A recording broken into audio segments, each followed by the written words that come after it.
хөдөлмөрийн аюулгүй байдал эрүүл ахуйн одоо энэ хууль. Одоо хавар эхэлж байгаа эдийн засгийн эрчимчгийн ирэхээр осол аваараар одоо нас барагчдын тоо бол асар ихээр өсөж байна. Гэмтэж бэртгчдийн тоо.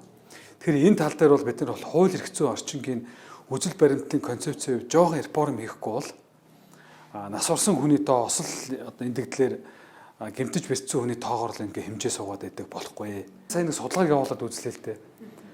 Нэг байранд гал гарлаа гэж бодоход хүмүүсийн аюулын гарцгаа балконоор дамждаг байдаг шүү дээ. Нийт айлуудын 80-90% нь аюулынхаа гарцыг таглаад түгжсэн бүр тэрийг.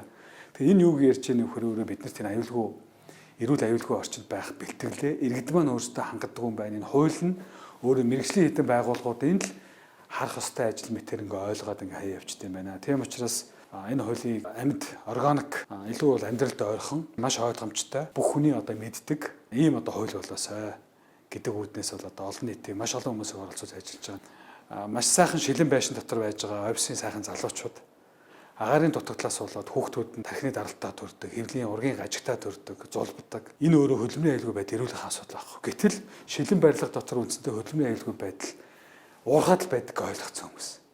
Тийм учраас ийм одоо ноцтой үр дагаврууд бидний нүдэнд харагдахгүйгээр чигт баригдахгүй мөртлөө цаагаараа асар олон одоо тийм нийгмийн эмзэг асуудлыг төрүүлж байдаг байх нь вэ шүү гэдэг үүднээс бид гадаад дотоод эрдэмтэн мэрэгдийн судалгаа хамтын ажиллагаа хийж одоо өнөхөр нэг чанартай ойлгох юмсаа л гэж бодож байна.